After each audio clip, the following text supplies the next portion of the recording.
pre-season predictions video. I'm joined by James and Matt, who you've probably seen in other videos. What we're going to do is I've posed them some questions for the season, and they had sort of 5-10 minutes to write down their answers. George can't be with us to film this, so I've got his answers right here as well. And then we'll keep dipping back to it in the season, and by the end see who's got the most right. So the first thing I went with was who's going to win the league. So James? I think Wrexham will. They looked strong last season. Yeah. I think they've got a good fan base. So was pushing along a bit further. I think they know the league very well. They've been there some time, so we'll see how they get on. Yeah, playoffs last year. Yeah. Predicted them to go one further this year. Yeah, no, I think that's the strongest team in the league. Yeah. Well, I kind of link into that because I've gone for another team that made the playoffs last year, which I think will go one step further, which is Solihull. Big shout. Big shout, yeah. They had a really strong campaign last year. They've had the loss of Adi Youssef off up to Blackpool. Obviously saw something in him during their FA Cup tie. But they've replaced him with the man that I said I wanted at the end of the last year's review. Check it out if you haven't. Which is Paul McCallum. Big striker at Eastleigh last year. 27 goals. 27 goals. They've clearly splashed out on him. This is, Solihull going for it on him, really. And I think that he may be the man that gets them over the line this year. A bit of a surprise package. I've gone Fylde just because of Danny Rowe. Yep. I think we were having a discussion earlier. He's just going to smash goals in against some of the poorer teams in this league. Yeah. And he's literally going to win games on his own because the amount of goals he scored, like I know it was a lower level, but a few seasons ago he got 47 goals in a season. Like that's a serious striker. So Yeah, very much so. for me, Fylde are going to win it. Let's see what George has gone with. George has gone Notts purely because of the away kit he's put. So There you go. that is a class Yes. away kit, to be fair. It is very nice. And it is quite factual that that's why he feels they're going to win the league. Yeah. So If we win it because of the away kit, we'll all buy him a beer. we will. Next, playoff winners. I'll start with this one. Yeah. Notts. Really? I think Notts Notts. win the playoffs. I can see a trip to Wembley, Notts playoff final, and we're going to beat Wrexham in the playoff final. That's my prediction. I think if we'd have filmed this on Wednesday, before all of the signings were announced, I'd have probably said 10th. Yeah. But now I'm going 7th. Playoffs with 4th I'll go. 4th, not 7th. Fourth in the playoffs. Yeah. Cool. I will start because I don't think Notts are going to be the playoff winners. I have gone for Stockport. A team that came up last year, won the Vanarama North, finished the season in absolutely ridiculous form, just smashing teams out of the park, really. Lost what many consider their best player, Matthew Warburton's gone up to Northampton. But that doesn't seem to have stopped them so far. They've had a really strong pre-season. They've strengthened once again. And I think possibly that momentum and a good fan base up at Stockport as well, I think that they may well nick it. I reckon at Wembley they have a good fan base, good support, and I can see Stockport doing it. I think Fylde win the playoffs. Filed, so Sort of same reasons you think they'll win the whole thing, but I don't think they'll win the whole thing. I just still think they're very, very strong. So That's a good shout, Fylde. yeah. Sometimes when a team is such a favourite, kind of like Filed are this year, then you don't always see them follow it through, do you? no. Some of these teams start off well and then fade, but they've started so well they will finish in the playoffs. So I think, without a shadow of a doubt, I think Fylde will finish top 7. So Yeah. see who George has gone with. George has gone playoff winner Fylde. So there you go. So complete opposite Yeah. to me. That's a good shout. Echoing you. So next was Notts' final position. Well, I've already said I think Notts will finish 4th in the playoffs. Where are you going? I think we'll finish 3rd. I've always said this. I think we'll come 3rd. Don't think we'll win the playoffs, but it'll be a very good season.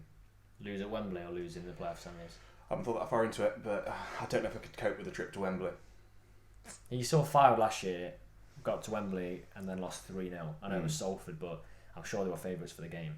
So Well, yeah, possibly so. I mean, any Wembley's team that's not good, yeah. got a striker with that many goals in. I've had my heart set on this position for a little while now, so I'm sticking to my guns, even though we have made some good signings, and I am putting us down in 9th. Okay. There's quite a split, I think. I think a lot of people think Notts are going to do really well and finish sort of, up there in the top 4, top 5. And then there's another section of people who think it's going to be a real test for Notts. It's going to be a struggle. It's something they don't know. And, they're going to do kind of a, not quite to Chesterfield's extent, but kind of that bounce a lot of teams have had, but almost a reverse bounce. So you're struggling for a bit. And I think that's what will happen to Notts. I think it'll be a difficult first part of the season. I think a lot of teams are going to be up for Notts, especially coming to Meadow Lane. There's probably a lot of players at that level who might not have played against a team with Notts' history, and secondly in a stadium that's big, that is that big. Sorry. Yeah. Well, we saw today that just on Twitter when the National League are doing their sort of overview of each team, and we clicked on Ebbsfleet's Twitter. Yeah. They were literally advertising who wants to be a mascot, and the exact words was something like, who wants to be the mascot for the trip to historic Meadow Lane. Like, it's a big, without being cocky, I think sometimes we sell ourselves short on what Notts is as a club, and especially for some of these players in the lower leagues, this is probably as attainable as they're going to get to a team of that stature. Yeah. Right. And George obviously went first, and Notts won the league because of the class away kit. Okay. Insight. Giveaway coming up for a kit, by the way. So, teams that will struggle. I'll kick it off if you want. Get fed up of me talking. I've got a couple down here. Firstly, I've gone for Halifax. Tough end of the season last year. They've lost their manager during pre-season, which was Jamie Fullerton, ex-Notts, as I'm sure we'll all remember. Admittedly, he was there for the very difficult second half of the season, but I think possibly the change in manager might disrupt them, and it might be a bit of a difficult season for them. The other team I put out there just as a second one is Woking. No more than they're a new fresh team to the league. I don't see them as strong as Stockport, and bookies have also got them down there. So Halifax and Woking for me. Yeah. James? I've gone Woking as well, because they're very small and unprepared for the league, I believe. Okay. And also then Maidenhead. I think they'll struggle. It's one of the smaller teams in the league. Yeah. They haven't looked amazing. Just don't think they'll carry it on very well. Sorry. I've gone Aldershot because they were relegated, and then Gateshead obviously went down, so they've been reinstated into the league. So that's the reason I think they were relegated last year. Why is it not going to happen again this year? And then also Eastleigh, not because this is to struggle, not necessarily relegated, but Eastleigh have lost McCallum. 27 goals is hard to replace in any team, and if you're losing 27 goals, and not saying they won't replace it with someone, but they brought in a new striker yesterday, I think. Yeah. But so potentially, but there's no guarantee, is there? No. And if you look at things like the odds in the National League, not so 7-1 to win the league, but also something like 5-1 to finish bottom 4. So that shows how tricky the league is and how unpredictable we are. Yeah. As a club, but also every side is looking like with the exception of a few teams, that could be down there. So I think they will struggle sort of this season just because they've lost a striker. Mm-hmm. Right, then I pose a question. Top scorer. Was the top scorer for Notts. Also, George went for Aldershot to struggle as well. So, right, top scorer. Top scorer for me, Nathan Tyson. Although I've said Nathan Tyson, but I also don't think he'll start tomorrow. So yeah, we can get a goal as an impact sub. Yeah, every week. So I'll go for Tyson. Yeah. I think Hemmings possibly will be up there, especially as he takes penalties as it stands. Although Mitch Rose might be in for that this year. So I'm gonna go Tyson. I'm gonna say he's probably gonna get. You've got to give a number. Yeah, I'm gonna say 17. Yeah. Right. I'm going for, if he stays fit throughout the whole season, Okay. Enzio Baldwin. Ooh. He can get a lot of goals. I think, I'm not being harsh on the National League, but if the calibre of defending and goalkeeping is a bit less than League 2, I think the shots he has last season, they'll be going in this season. Possibly so. So I just think he will. I think we'll rotate the striker, so I don't think we'll have an outstanding striker. Do you think Enzio will play up front? Yeah. Not as a striker, but sort of just kind of a a number striker. 10. Yeah. So I think he'll get a lot of goals from that this season if he stays fit. That is. Okay. And how many? I think he'll get 15. 15, okay. 15, solid. I'm going with Christian Dennis. Yeah. I think he will get a chance in the team, like you say, rotating, and I think he'll take his chance because I think he is a goal scorer, but he just had a poor season last year, and I think Notts will play a front two, and this will suit him. So I'm going Dennis with 17 goals, but I also think Hemmings will weigh in with like 12, 13, Tyson 10. Yeah. See, I agree. I think the distribution of goals will be much greater this year. Yeah. See what George has gone with. So he's gone. He can't pick one, but he's saying Tyson and Hemmings partnership, roughly 15 goals each between them. Vague. If Tyson could stay fit. Yeah, I think they looked good pre-season together when Yeah. they played. They played well together, so be very good if they both If, get if we 15. could get a partnership, because Yeah. you've seen partnerships so good, like players that midway through the season have found that they know where each other is Yeah. on the pitch. Like it's so vital, isn't it? Right, moving on to that was the player of the season. I changed my mind late on. I was going with Rose. I'm now going with Turner. I think he'll just be a rock at the back. I think he'll play a lot of games. He'll guide Bird and Dunn. I just think by the end of the season, Turner's going to be our player of the season. James? I've gone for Pierce Bird. I think he'll play well all season. We've seen him. He sort of outshined most of the defenders last season towards the end. A strong pre-season under his belt. Bit of a lower league for him, so he can show his class even more. Do you think Turner will? Yeah, I think he'll support him massively. I think the experience we brought in yesterday will help him a lot. I hope he gets a good run of games. I hope he'll be starting 11 every week. That would be good. So he'll progress through the season, play well with all the players that we've got in defence, and I think he'll flourish. Matt? Yeah, I agree on that one. For my player of the season, I've gone for Mitch Rose. In many people's opinion, player of the year last year, despite the fact he came in January. Yeah. You can see him just as an ever-present, constantly reliable. He's got that. Works hard for the club. His style of football, he's a big tackler.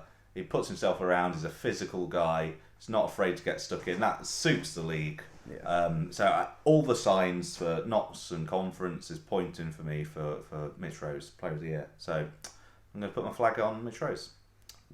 George has gone O'Brien.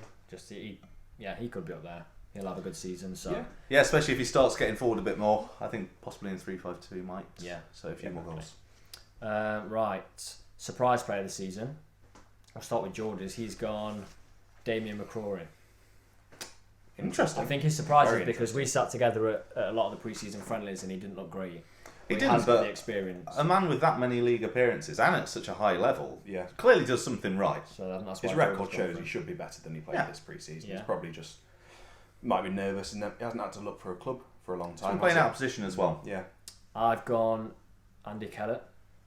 I think with a run, Forgotten man, really. with a run in the team, I think he could be a surprise player of the season. Even if he plays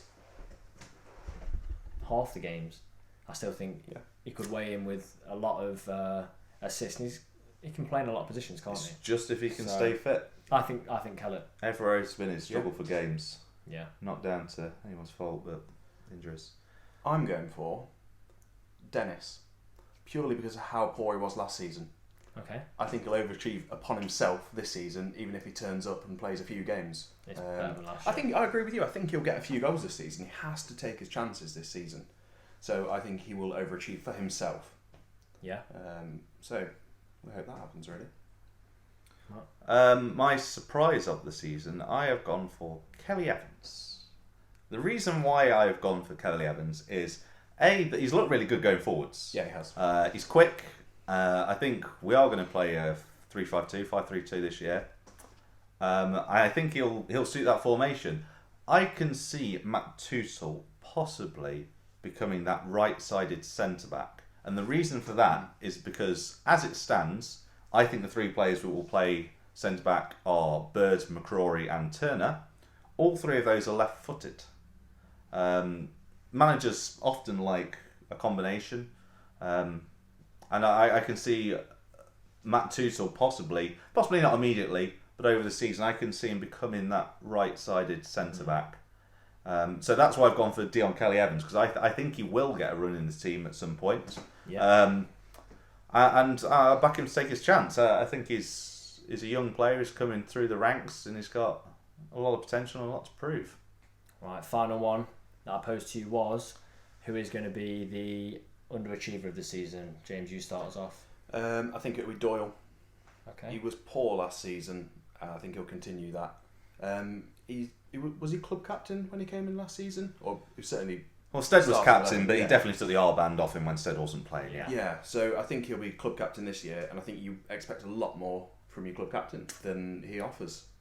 I mean, he can play well. He's played well throughout his career. He should be good. Can't be on corners this year, though. No, he should be banned from set pieces. Yeah. That should be the first thing that these stat men tell him. Don't let him do set pieces because his stats will be 0 on everything. Yes. So I really hope he has a good season because I think we'll do very well if he Yeah. does. But I just don't believe he will. Okay, I'm going to join you and say Doyle. I've gone Doyle as well. As underachiever. Same reasons? I don't think he'll play that much. I think he might start off, but then I think potentially Saturday, Tuesday might be too much. I hope not. And I see him Possibly as an impact so, yeah. player. Yeah. But I think even if he's an impact player and he plays well, he'll still be an underachiever for what people think, because some people think he's going to be a regular almost every game, which is just not going to happen. So for me, underachiever. Cool. Right. As I'm sat here, I think I might have changed my mind. See, I was going to say Christian Dennis. For reasons I don't think he'll play that much, and I can see him possibly not being here as of January, because I think he'll want game time. I think it'll be similar Right. to Mirror last season. Yeah. But people aren't going to like me saying this. I'm going for Enzio. And the reason why is because I think he will be... I don't think, first of all, I think possibly he might not start all the time. I think it will be 2 up front with wing backs, as I've said, and I think he will be used as a striker. Now, I'm not going to lie, I don't know a great deal about Baldwin's history pre-Crawley. He played over in Holland predominantly. I don't know too much about it. I don't know if he's played striker there. So I can see this being a new role for him, and I can see possibly it being something which he may not fulfill to his full potential. So I'm not saying for any level that he's going to have a poor season, but I think possibly for a man who was touted to move up to League One when he came to Notts, this may not be his finest year. So your top scorer Yeah. is Matt's underachiever. Well, we'll see at the end of the season, won't we? We'll see. Well, George has joined us with Doyle, so 3 votes for Doyle to be the underachiever. Yeah. So, yeah. So that wraps up our predictions for the season. We'll revisit these at the end, see who's got the most right or who's been closest. We might not get any right. So hopefully we're wrong with things like the underachievers. But yeah, in the comments, leave who you think is going to win each category. And here's hoping to a really good season for Notts.